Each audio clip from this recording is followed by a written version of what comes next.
The electronic communication infrastructure is made up of multiple media types. Each plays a role in providing efficient communication services worldwide. The media types for North America are the following, and I'm going to take it from a perspective of 1980 forward.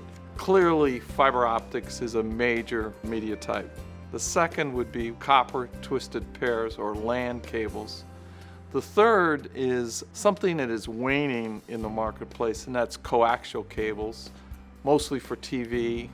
And finally, what we call WAPs, or wireless access points, which are basically run by power of communications cabling. While technology is continuously evolving into wireless connectivity, conventional wire and cable has not simply disappeared. It has become a critical component of the wireless infrastructure. Traditional wire and cable simply hasn't disappeared because even though we all access the network with a wireless device, the back end or backhaul of the network is still a wired network. And that's done because cabling, fiber optic or copper cabling, still has higher bandwidth, higher speed, and higher reliability than wireless network. It also, in a high density application, for example, a data center, would be very difficult to have enough wireless nodes to do that job, so it needs to be cabled.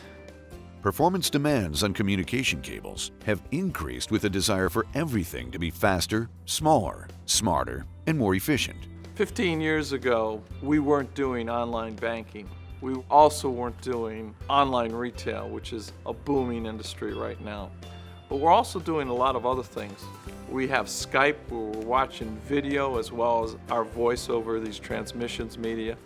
And we've got things like the stock market, which you want to be able to make a buy in seconds and moments. There's one thing we always forget too. We're on our Apple and we pick up online music. That was never happening before. So all these mediums are improved by these different cabling structures. Rather than strictly adhering to the path set by technical standards and competitors, Quabbin Wire and Cable is focused on creating solutions for the issues that are surfacing today. Quabbin Wire and Cable was founded and started by me in 1975. We've evolved over the years from starting with very simple wire and cable products to branch into, what we have today, Ethernet data cables. But for the most part, it's been the smaller conductor, always copper. And as we evolved, we got into the data side of things, the communication, which is exploding these days. Today, it is able to perform the data speeds that that is required.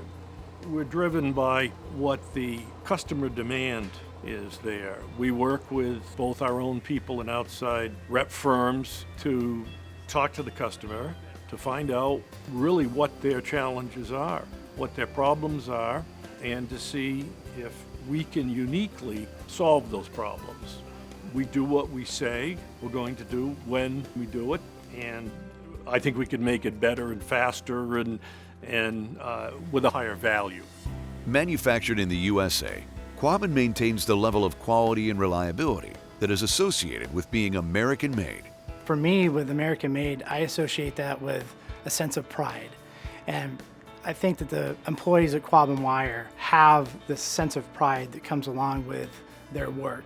And it translates into a noticeable difference in their product versus their competitors as far as the quality and performance is concerned.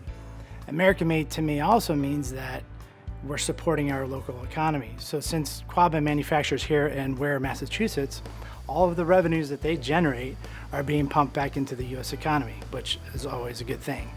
There is an extraordinary value and importance in making the right selection and choosing a cable appropriate for the intended application and environment.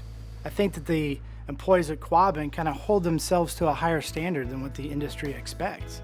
The fact that you have a wire and cable industry that's constantly evolving, you have to have somebody that you can rely on. And that's why we at Gruber Industries decided that it's vastly important to us to align ourselves with manufacturers like Quabbin Wire that not only are focusing on taking care of today's needs, but tomorrow as well. Performance has driven the cable to be bigger, We're looking for solutions that get us back to the size that we once had, but with the new performance. And we have a patented design that allows us to shield the cable, but make it very small and make it very flexible, so it can be routed easily. Quabbin, being a small company, it doesn't take a committee to make a decision to do something. So when a customer says, I'm looking at this application and I'm struggling with the cables are too big or they're too stiff, it's a little bit easier for us to respond than it would be for a much larger company, because the person you're talking to on the phone is 10 steps from the factory. They can communicate it to the factory very easily. The design engineer is located right above the factory. They can hear it, they can see it, they work in it every day. Another advantage of us being small is when someone wants customization, we can do it much easier, and we would be more interested in a relatively small opportunity compared to our larger competitors, because it's just not cost effective for them to pursue that type of opportunity. What's nice for us is a lot of times that small opportunity turns into a big market trend. So we can be early, our customers can lead us to the right place. We're lucky and happy that we have a lot of people who are interested in doing a new thing. They're curious and want to do it.